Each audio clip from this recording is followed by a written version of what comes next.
tous, je vous propose ce quatrième cours d'analyse numérique appliqué aux équations, aux dérivées partielles.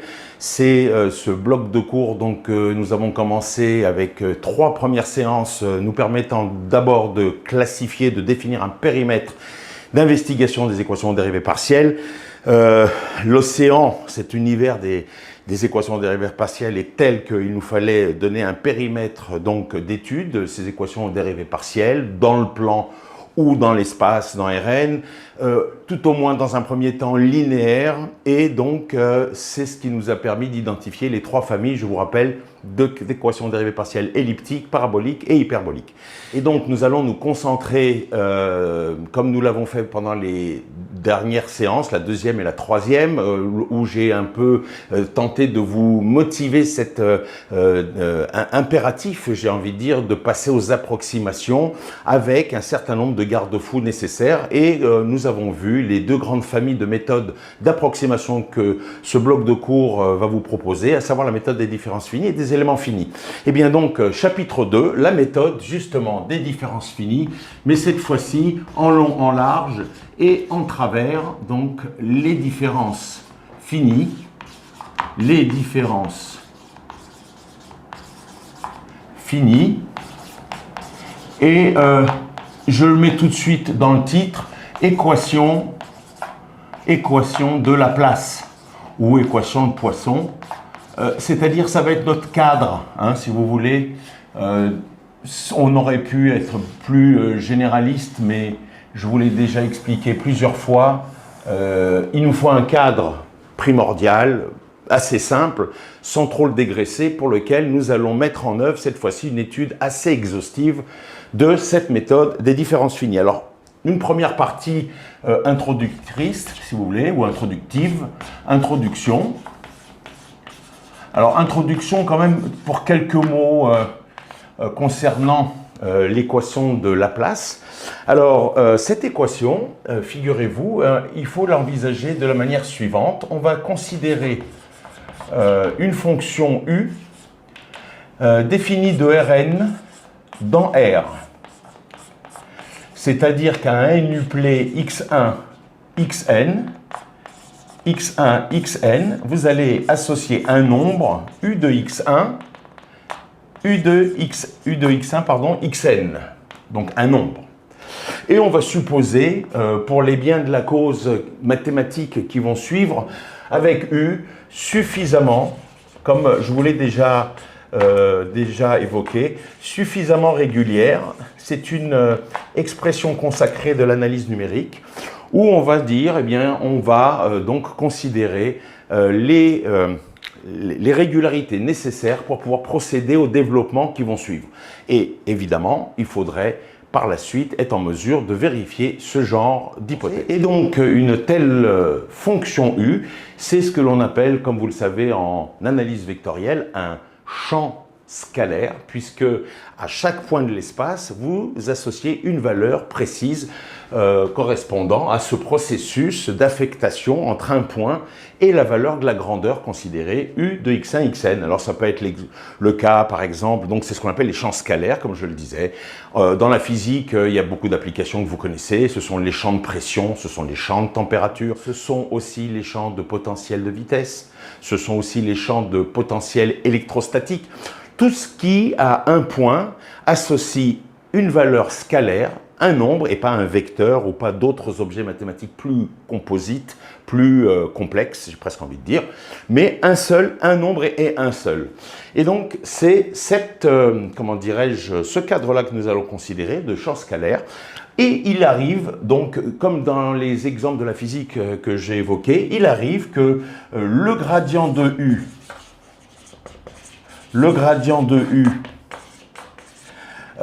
soit ce que l'on appelle conservatif dans certains problèmes.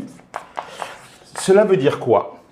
Si le gradient de U est conservatif, alors la physique écrit la modélisation de la conservation de ce gradient veut dire que si vous considérez un domaine oméga quelconque dans Rn avec une normale extérieure sur le bord de ce domaine oméga, je rentre de nouveau pas dans les détails de régularité topologique de oméga ni de son bord, suffisamment régulier. Alors, dire que le gradient de U est conservatif au travers de la paroi du bord donc de d rond oméga, ça veut dire que l'intégrale sur d rond oméga de grade U scalaire n, on va mettre d gamma si vous voulez, hein, ou d, oui, si vous voulez, égale 0. Voilà l'écriture de la conservation de ce gradient, c'est-à-dire que les flux de variation, en quelque sorte, du gradient, ce qui rentre et ce qui sort en termes de flux au travers du bord de ce gradient, je dis bien, donc des variations de U, gradient de U, c'est variations de U, eh bien, sont équilibrés entre ce qui rentre et ce qui sort.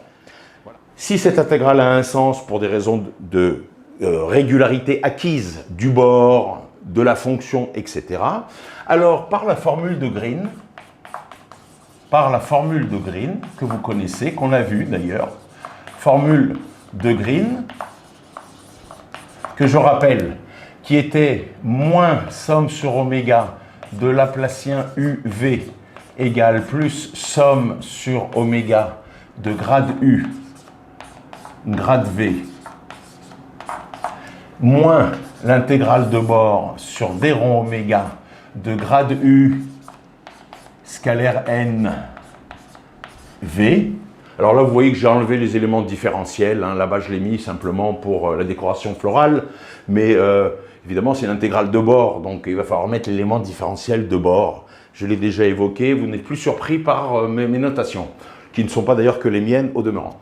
Et donc, vous voyez, donc ça, c'est la formule de Green que nous avions vue. Donc, si V égale 1, eh bien, j'obtiens quoi? J'obtiens que moins l'intégrale sur oméga de Laplacien U égale quoi? Égale, eh bien, donc V égale 1, donc V est constante, le gradient de V est nul, et il reste donc égal moins somme sur le bord d'oméga de grade U scalaire n, V égale 1, et ça, on a dit que c'était égal à 0, supposons, en ayant supposé que le flux du gradient est conservatif.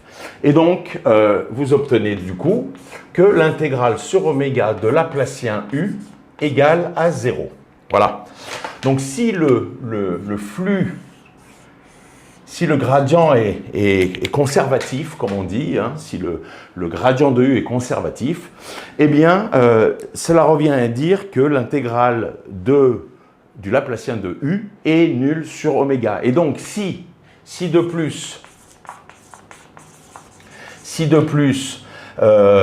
l'intégrale sur oméga de Laplacien de U égale à 0 et que vous avez cette propriété qui est vraie sur tout oméga inclus dans Rn, hein, je dis bien si de plus, alors on peut montrer avec des outils d'analyse assez élémentaires que, eh bien, ça veut dire obligatoirement que Laplacien de U égale 0 dans oméga.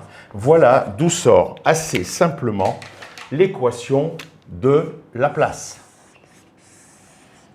Donc vous voyez, l'équation de Laplace, c'est donc l'équation qui témoigne d'une conservation du flux du gradient au travers le bord d'un domaine oméga. Et dès lors que cette propriété est vraie pour ce qui est le point important ici, c'est qui permet de conclure, c'est évidemment ce quel que soit oméga dans Rn, alors on arrive à cette équation de Laplace. Si le gradient de U n'est pas conservatif, hein, pour aller jusqu'au bout dans cette introduction, eh bien ça veut dire que l'intégrale sur d rho oméga du gradient de U scalaire n, d gamma, je vais continuer à garder ici l'écriture, eh bien c'est non nul. C'est non nul et ça veut dire qu'il y a une compensation à l'intérieur. Donc ça c'est de la physique pure, hein. Je vais écrire ça comme ça, voilà. Hop. Donc en fait, il y a une densité, j'ai envie de dire volumique au sens de Rn, qui compense justement, qui qui correspond en quelque sorte à ce bilan de flux de gradient de U sur le bord, qui est non nul cette fois-ci. Et donc, cela veut dire que F est la densité entre guillemets volumique, puisqu'on est dans Rn, volumique, compensatoire, non, ou plutôt compensatrice, on dira. D'accord, alors vous refaites la même transformation et vous avez compris qu'au lieu d'avoir l'équation de Laplace, vous allez avoir l'équation de Laplace avec un second membre, tout simplement. Je vais le remontrer là tout de suite. Donc en fait, il y a exactement la même mécanique. Vous allez avoir que cette quantité-là, je vais l'écrire tout de suite à côté, en prenant toujours dans les formules de Green V égale 1, eh bien vous obtenez que cette intégrale, c'est ni plus ni moins que l'intégrale sur oméga de Laplacien U. Alors je vais mettre d oméga, puisque j'ai ici mis d oméga pour matérialiser l'élément différentiel dans Rn. Et donc vous voyez ce qui se passe. Si c'est vrai, quel que soit oméga de nouveau, la partie importante, si cette égalité elle est vraie pas seulement dans un ouvert oméga de Rn, mais dans tous les ouverts oméga de Rn, alors on obtient que Laplacien U égale F dans oméga. Et ça, c'est ce que l'on appelle l'équation de Poisson.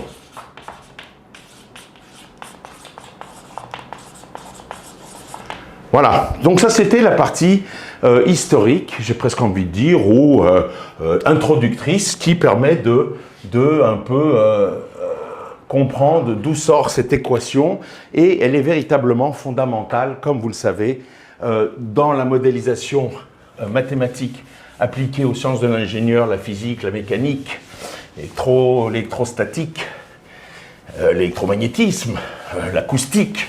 Enfin bref, cet opérateur de Laplace, ce qu'on appelle l'opérateur le Laplacien, eh bien, est véritablement fondamental, et nous allons l'envisager dans ce qui va suivre, uniquement dans le cadre de ce prototype d'équation, c'est-à-dire celui de l'équation de Laplace ou l'équation de Poisson, si il y avait un second membre à considérer. Donc après cette introduction, nous allons passer dans une deuxième partie à une étude, vous allez le voir, étonnamment simple, concernant l'analyse des solutions du problème qu'on appelle le problème continu, c'est-à-dire le problème fondamental de base, c'est-à-dire l'équation dérivée partielle.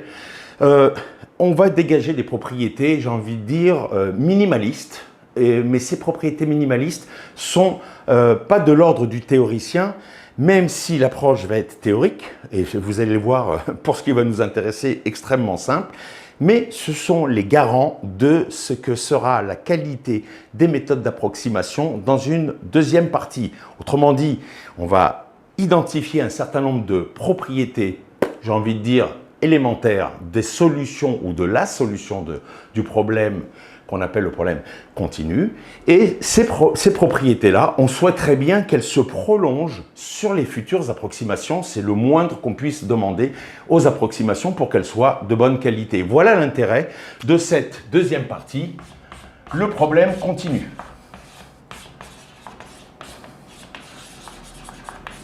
Le problème continu. Et encore plus, comment dirais-je, drastique que vous pourriez l'imaginer, nous allons carrément dégénérer l'étude du problème continu. Eh bien, cette étude de problème continu, vous allez être encore plus étonné, puisque pour la mener, cette étude, dans un tout premier temps, on va se placer en dimension 1. C'est-à-dire qu'on va supposer que, au lieu d'avoir x1, xn, eh bien, on va remplacer ça par un seul nombre x appartenant à R, ce qui veut dire que U, U, c'est une fonction maintenant qui va de R dans R, et qui à x associe U de x.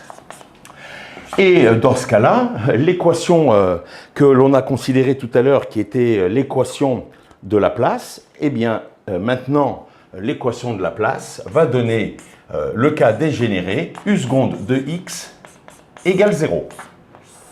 Alors, vous voyez l'intérêt d'être passé à la dimension 1, c'est qu'on sait comme on dit en termes extrêmement professionnels, on sait inverser cette équation, c'est-à-dire on sait exprimer u de x par intégration. Donc on va avoir u de x qui vaut ni plus ni moins grand AX plus B avec grand A et grand B appartenant à R2, deux constantes. Grand A et grand B sont deux constantes et vous n'êtes pas sans imaginer que ces deux constantes, eh bien, elles vont être ou pas déterminées en fonction de conditions que U serait amené à, comment dirais-je, satisfaire. Donc, on va envisager ce que l'on appelle plusieurs types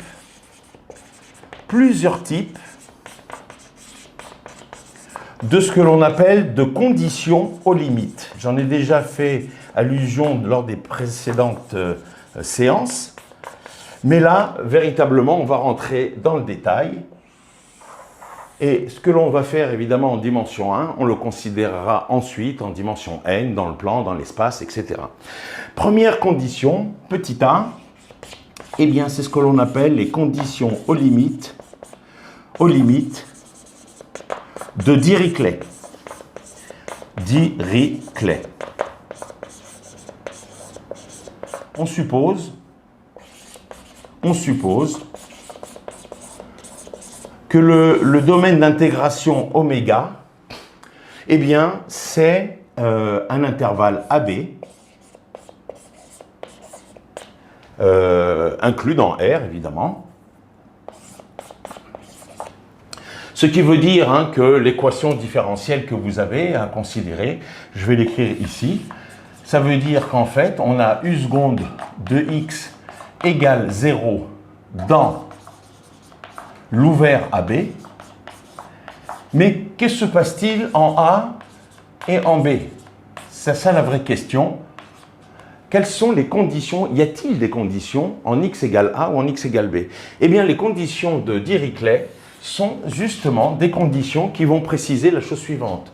Les conditions de Dirichlet, c'est la connaissance de U de A, qu'on va dire égale à alpha, et U de B égale à bêta, avec alpha et bêta connus. Donc alpha et bêta sont connus. Alors on peut démontrer très simplement que dans ce cas-là, eh bien dans le cas des conditions de Dirichlet, eh bien U de x écrit alpha plus donc bêta moins alpha x moins a sur b moins a.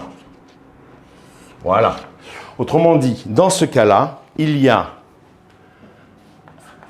avec les conditions de Dirichlet,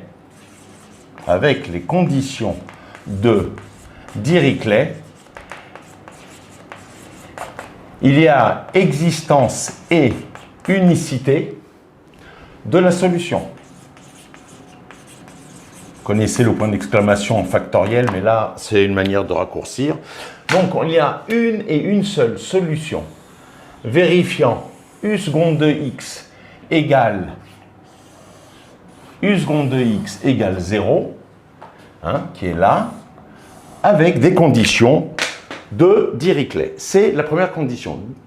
Première famille de conditions. C'est la première famille. Deuxième famille, conditions mixtes de Neumann-Dirichlet. Neumann-Dirichlet.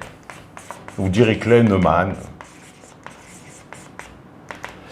Alors, c'est quoi les conditions mixtes de Neumann-Dirichlet? Ici, on avait les conditions aux limites de Dirichlet uniquement. Eh bien là, on va uniquement supposer que U de A égale alpha.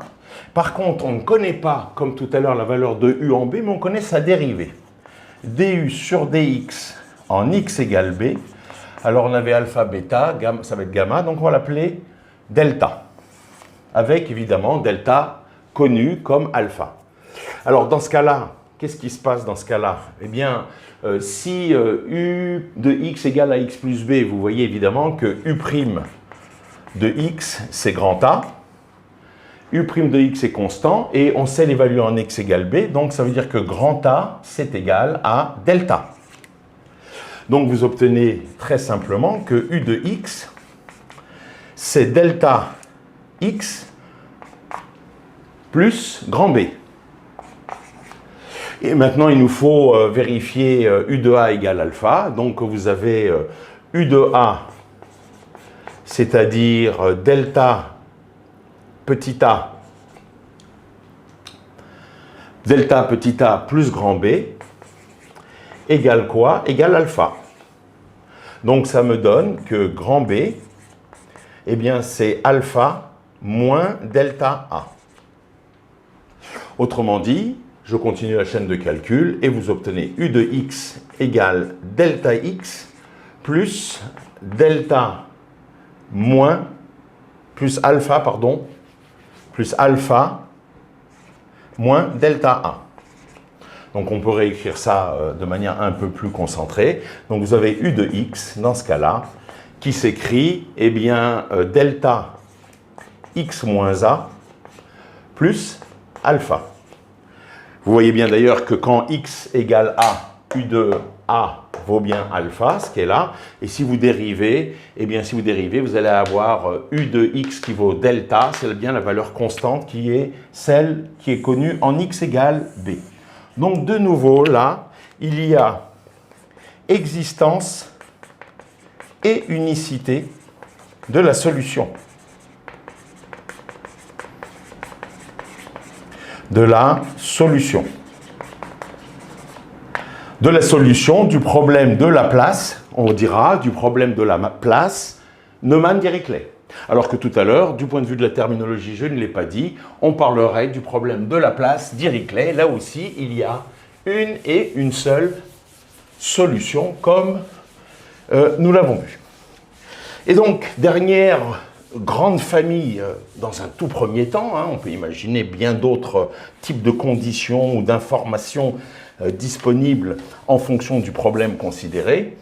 Eh bien, on va maintenant avoir la troisième famille de conditions, petit c, conditions de Neumann. Ça veut dire que du sur dx en x égale a, eh bien c'est un gamma qui est connu, et du sur dx en x égale b, eh bien c'est le delta qu'on avait. De nouveau, gamma et delta sont deux paramètres donnés. Alors vous voyez le problème, puisque là, on n'a que u de x, on a u' de x, je l'ai écrit encore là-bas, c'est grand A. Et donc il y a deux cas de figure dans le cas des conditions de Neumann. Premier cas, eh bien, gamma égale delta. Alors, eh bien, puisque gamma égale delta et que la dérivée est constante, eh bien, on va dire que grand A égale gamma égale delta. Et donc, on aura u de x qui s'écrira grand A, écrivons-le avec gamma si vous voulez, x plus grand B. Et grand B appartient à R et grand B n'est pas déterminé. Donc, vous avez existence d'une solution, mais bien plus que ça, vous avez existence d'un nombre infini de solutions paramétrées par grand B. Donc, il y a une infinité de solutions.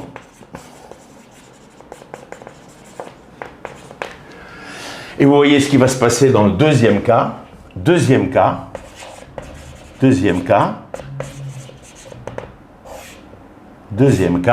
gamma différent de delta. Et donc, comment fait-on? La dérivée ici, la dérivée première donc de u est constante. Et donc, la dérivée première de u est constante. Et la constante, c'est soit gamma, soit delta. Mais gamma est différent de delta. Donc, ce n'est pas possible de satisfaire ce cas de figure-là. Et donc, il n'y a pas de solution au problème.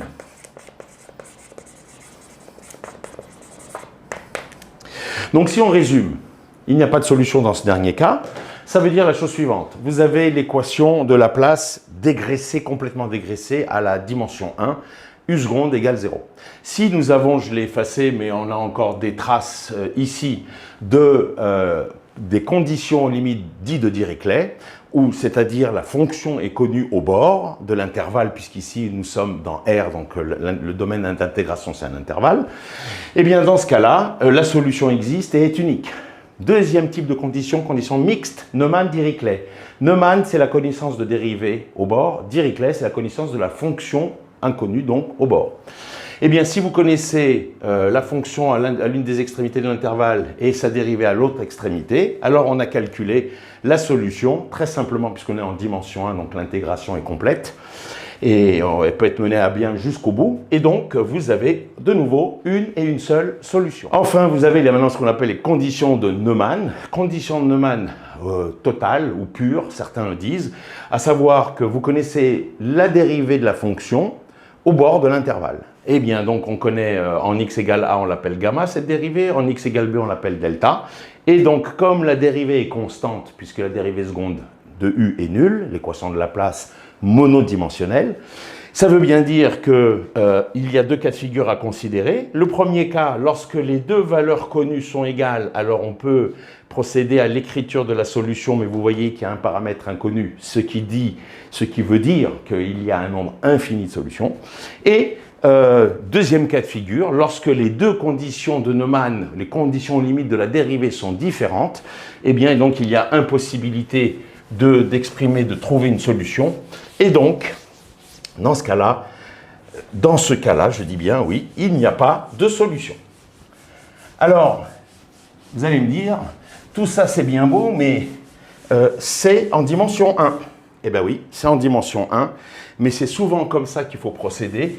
Lorsque vous avez un problème complexe, vous le dégénérez sans trop le dégénérer. Vous allez me dire, là on l'a vraiment dégénéré. Je dirais oui, mais il n'en reste pas moins que je vais pouvoir écrire, en tout cas, maintenant le résultat suivant d'une manière générale, c'est-à-dire dans Rn, figurez-vous que l'on peut démontrer, et je vous renvoie à l'autre bloc de cours d'analyse mathématique d'équations de dérivées partielles, où là, il y a les outils d'analyse fonctionnelle qui vont permettre, lorsque l'on ne peut pas procéder à une écriture analytique des solutions, mais pour lequel on est capable tout de même de qualifier les propriétés des solutions, de l'existence, de l'unicité, de la multiplicité de ces solutions, eh bien, tout ce que nous venons de voir avec des conditions limites de Dirichlet, de Neumann-Dirichlet ou de Dirichlet, avec les différents cas de figure que nous avons vus, s'étendent à Rn. C'est assez époustouflant, mais il n'en est pas moins qu'on arrive à le démontrer. Ces propriétés,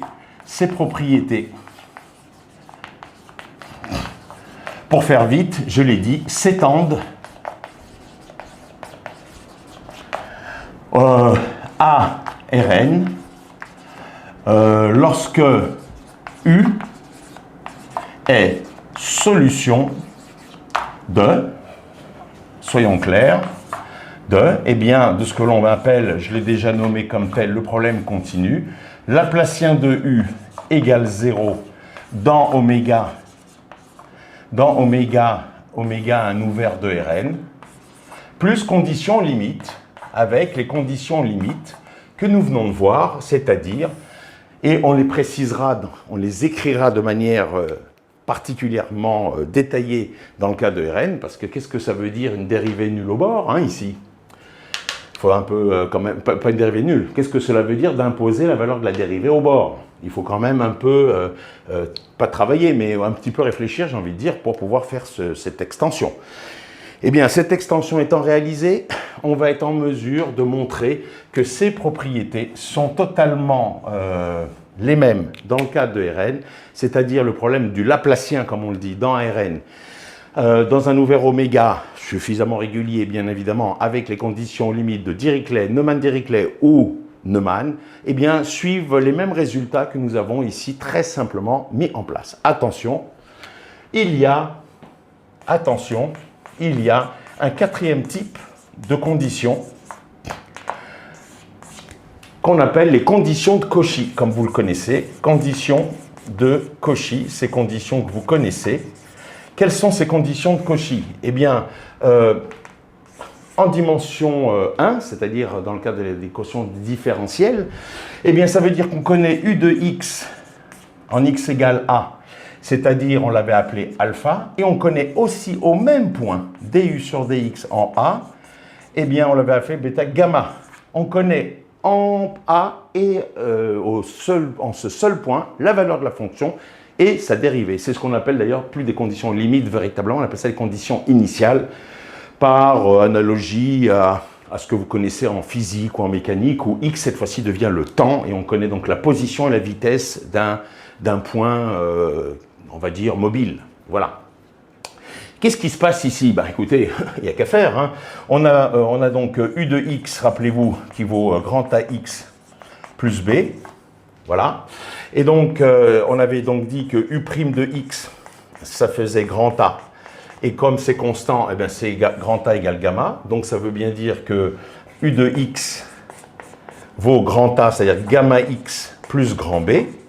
Et maintenant, je vais écrire que U en A vaut alpha, donc U en A, donc on va écrire alpha égale U en A, et U en A, c'est ni plus ni moins que gamma A plus grand B, gamma A plus grand B, d'où, eh bien, grand B, c'est ni plus ni moins que alpha moins gamma A. Autrement dit, vous n'êtes pas surpris que dans ce cas-là, U de x, la solution s'écrit grand A, donc c'est gamma, x plus grand B, on vient de le trouver, alpha moins gamma A, c'est-à-dire, un peu d'esthétique, gamma x moins A plus alpha.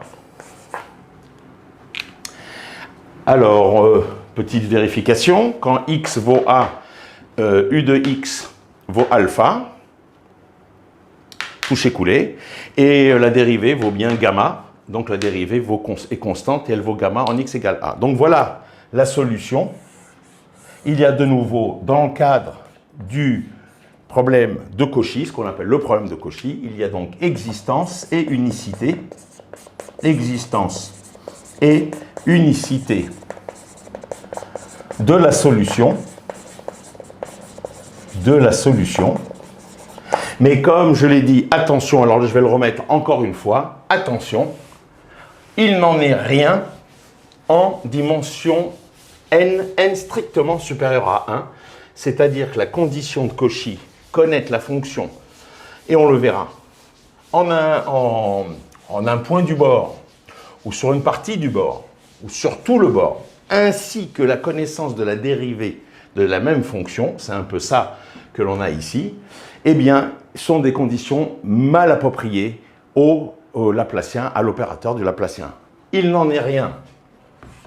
Il n'en est rien en dimension n strictement supérieure à 1. Les conditions de point, il faut l'écrire, les conditions de Cauchy ne sont pas adaptées